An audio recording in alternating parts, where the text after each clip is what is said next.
마감이 약 3% 하락인데 장후에 약 140% 급등하는 종목은 확실성을 주지 않습니다. 오히려 투자자에게 선택을 강요합니다. 지금 보이는 것이 진짜 펀더멘털 재평가인지 아니면 초소형주의 유동성과 반사적 매수세가 만들어낸 유동성 이벤트인지부터 가려내야 합니다. 폴리라이즈는 정규장에서 약 7.10달러에 마감했고 약 0.25달러 하락했습니다. 정규장 흐름은 통제된 것처럼 보였습니다. 시간은 약 6.45달러였고 정규장 변동 구간은 대략 6.10달러에서 7.15달러였습니다. 전일 종가는 약 7.35달러였습니다. 그런데 정규장이 끝나자 장후 체결이 약 17달러 부근에서 나타났습니다. 약 10달러 상승이고 대략 140% 급등입니다. 초소형 바이오에서는 이런 불연속이 익숙한 불안을 불러옵니다. 움직임이 진짜일 수도 있지만 늦게 들어간 매수자가 먼저 들어온 손들의 출구 유동성이 되는 경우도 많기 때문입니다. 폴리라이즈는 이스라엘 라아나나에 본사를 두고 있고 2005년에 설립되었습니다. 외부에 공개된 정보로는 직원 수가 약 6명 수준으로 알려져 있습니다. 시가총액은 약 1,400만 달러이고 발행 주식 수는 약 200만 주입니다. 재무는 개발 단계 바이오의 전형처럼 보입니다. 적자가 지속되고 의미 있는 수준의 과거 매출이 거의 없는 구조입니다. 이런 조건은 단순한 배경이 아닙니다. 이 종목의 물리 법칙을 정합니다. 자체 현금 창출이 되지 않는 기업은 자본 접근성에 생존이 걸려 있습니다. 그래서 나스닥 상장 유지, 자금 조달 주기, 희석 위험은 펀더멘털과 분리된 이야기가 아니라 펀더멘털 그 자체가 됩니다. 기술적 핵심은 비강 하이드로젤입니다. 비강 분무 형태로 코 점막 위에 물리적 막을 형성하는 접근입니다. 회사는 알레르겐 입자와 바이러스를 물리적으로 막는 방식의 개념을 전면에 두고 있고 또 다른 축으로는 유효 성분을 코로 전달하는 전달 플랫폼 개념을 제시합니다. 여기서 관건은 점막 부착성입니다. 말 그대로 분무된 제형이 점막에 얼마나 잘 달라붙고 얼마나 오래 유지되는지가 핵심입니다. 코는 가만히 있는 공간이 아닙니다. 코 안은 섬모 운동으로 이물질을 밖으로 밀어내는 청소 기능이 계속 작동합니다. 그래서 비강 제품은 실제 환경에서 전달이 흔들리기 쉽습니다. 흘러내림이 생기고 도포가 고르지 않고 빨리 제거되고 사용자 사용법이 제각각이어서 결과가 달라집니다. 점막 부착성이 높다면 이런 변동성을 줄이고 일정한 커버리지를 더 오래 유지할 가능성이 있습니다. 다만 투자 관점에서 가치가 되려면 그 물성이 실제 성능으로 이어진다는 증거가 필요합니다. 체내 흡수 흐름이 얼마나 일관적인지, 용량 전달이 얼마나 안정적인지, 안전성은 어떤지, 결국 임상 결과로 이어지는지가 확인되어야 합니다. 장후 급등의 촉발점은 2025년 12월 3일 발표 내용입니다. 회사는 비강날록손 하이드로젤에 대해 점막 부착성 결과가 긍정적이었다고 했고 시판 중인 비강 날록손 제품과 비교했다고 밝혔습니다. 그리고 더 높은 점막 부착성이 실제 응급 상황에서 오피오이드 과다 복용 반전을 더 신뢰성 있게 만들 수 있다고 시사했습니다. 날록손은 응급 구조 개입입니다. 그래서 서사는 즉시 강력해집니다. 초 단위가 중요한 상황에선 신뢰성이 중요하다는 말이 직관적으로 통하기 때문입니다. 하지만 투자자는 증거의 종류를 정확히 분류해야 합니다. 점막 부착성은 기전과 연결된 대리 지표입니다. 과다 복용 반전이라는 결과 지표를 직접 증명한 것은 아닙니다. 바이오에서 신뢰성의 일반적인 단계는 이렇게 진행됩니다. 먼저 물성 및 특성 데이터가 나오고 다음으로 안전성과 내약성이 쌓이고 그 다음 규제 방향이 잡히고 그 다음에 사람 대상 데이터와 결과 지표로 올라갑니다. 대리 지표만으로 가격이 크게 재평가되는 경우는 가능하지만 후속 마일스톤이 빠르게 따라오지 않으면 흔들리기 쉽습니다. 말은 번역될 수 있어도 결과는 측정으로만 고정되기 때문입니다. 이 메시지는 2025년 12월 2일 발표와 연결됩니다. 회사는 비강 분무 플랫폼의 핵심 제조 스케일업 마일스톤을 완료했다고 밝혔습니다. 스케일업은 진짜 관문입니다. 연구실 규모에서 잘 되던 것이 생산 규모에서 무너지는 경우가 흔합니다. 안정성이 깨지고 점도가 달라져 분무 거동이 바뀌고 용기나 분사 구조와의 궁합이 틀어지고 무균과 품질 관리가 급격히 어려워지고 배치마다 차이가 커져 이전 결과가 무의미해지기도 합니다. 스케일업 완료는 반복성과 임상 시험용 물질 준비 가능성을 시사합니다. 실행 신호로 볼 수 있습니다.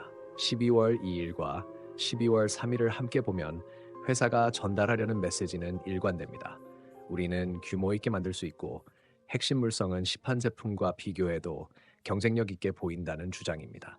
그럼에도 이 움직임이 펀더멘털 관점에서 미스터리로 느껴지는 이유가 있습니다. 이 종목의 구조적 이력이 가격 발견을 왜곡할 수 있기 때문입니다. 특히 장후처럼 유동성이 얇은 시간대에는 더 그렇습니다.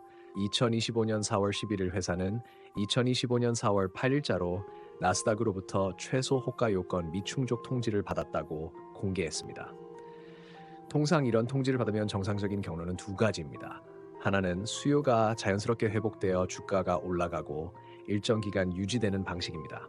다른 하나는 액면을 기계적으로 올리는 방식입니다. 대표적으로 주식 병합이 사용됩니다. 2025년 3월 31일에는 약 1,700만 달러 규모의 사모 조달을 발표했습니다. 개발 단계 바이오가 활주로를 확보하는 것은 일반적입니다. 하지만 투자자 입장에서는 희석과 오버행을 떠올리게 하는 계기이기도 합니다. 그래서 급등이 지속적 재평가라기보다 유동성 이벤트처럼 보이기도 합니다. 2025년 8월 14일에는 상장 요건을 다시 충족했다고 발표했습니다. 그리고 2025년 11월 28일에는 1대6 주식 병합이 그 날짜에 효력 발생했다고 공시체계에서 확인되는 형태로 알려졌고 종목 식별번호 변경도 함께 따라왔습니다. 주식 병합은 과학을 개선하지 않습니다. 하지만 유동성을 얇게 만들고 주주 구성을 바꾸며 가격 데이터의 과거 조정이 데이터 제공처마다 달라져 혼선을 만들 수 있습니다. 이런 조건은 시장을 더 반사적으로 만듭니다. 그래서 52주 변동 범위에 약 7,200달러 같은 비정상적으로 큰 수치가 표시되는 경우가 있다면 설령 그것이 단순한 데이터 조정의 흔적이나 이상치라고 해도 무시하기 어렵습니다. 대형주처럼 유동성이 깊으면 이런 차이는 거래와 차익 거래로 금방 정리됩니다. 하지만 초소형주는 그럴 힘이 약합니다. 트레이더는 차트의 과거를 보고 레벨을 잡고 투자자는 변동성 맥락으로 위험을 가늠합니다. 그 맥락이 오염되면 시장은 헤드라인과 감정에 더 끌립니다. 그 결과 장후 급등 같은 비정상적 파동이 더 자주, 더 크게 나타날 수 있습니다. 대리지표 중심의 발표와 구조적 취약성이 결합되면 움직임은 진짜 관심과 기계적 과장이 동시에 섞일 수 있습니다. 이게 핵심 미스터리입니다. 그래서 투자자는 세 가지 가설을 동시에 들고 있어야 합니다. 첫째, 펀더멘털 재평가 가설입니다. 제조 스케일업과 시판 비강 난록손 대비 점막 부착성 우위가 플랫폼의 신뢰성과 파트너링 가능성을 높였다는 해석입니다. 둘째, 구조적 증폭 가설입니다. 장후 유동성 부족과 주식 병합 이후의 취약성이 매수 연세를 과도하게 키웠다는 해석입니다. 셋째, 서사프리엄 가설입니다. 난록손의 응급성과 사회적 무게가 관심을 끌어 프리미엄을 만들었고 그 프리미엄은 후속 데이터가 말의 빈칸을 채울 때만 유지된다는 해석입니다.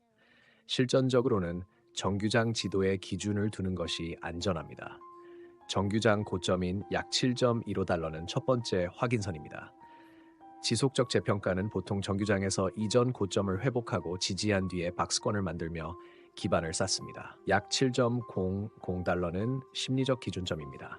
정규장 저점인 약 6.10달러는 단기 강세 가설에 가장 가까운 무효화 구간입니다. 이 아래로 무너지면 12월 촉매 이야기를 그 가격대에서 시장이 거부하는 신호로 해석될 수 있습니다. 장후의 약 17달러는 재시험 시 매물대가 될 수 있는 참고점이지 자동으로 돌아가는 목적지가 아닙니다. 정규장에서 기반을 만들어 지지 구조가 형성될 때 그 레벨의 의미가 달라집니다. 결론은 불편하지만 유용합니다. 폴리라이즈는 서사를 조금씩 개선하고 있습니다. 제조 실행 신호와 기전 관련 점막 부착성 증거는 의미가 있습니다. 하지만 단기적으로는 초소형주 구조가 더 큰 힘을 가질 수 있습니다.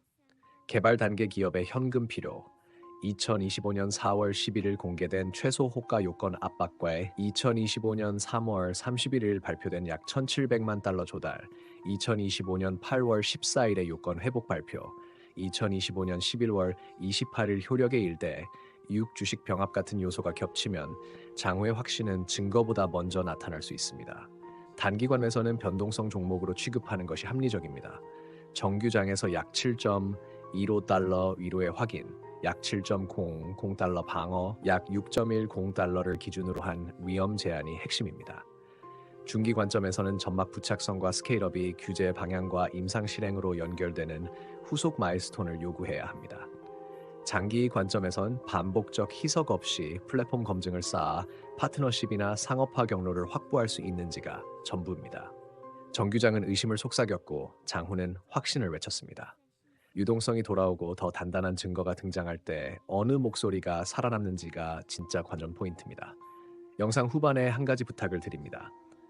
밸류스터 채널은 청취자 여러분이 관심 있게 보는 상장 주식, 비상장 기업, 상장 예정 후보, 그리고 코인 종목 제보를 기다리고 있습니다.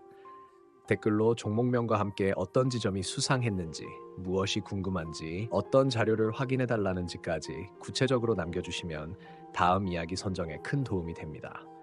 그리고 끝까지 시청해 주시고 구독과 좋아요를 눌러주시고 댓글로 토론을 이어가 주시고 영상을 외부로 공유해 주시는 열성 청취자 여러분께 진심으로 감사드립니다. 더 좋은 콘텐츠로 보답하겠습니다. 밸류스터였습니다.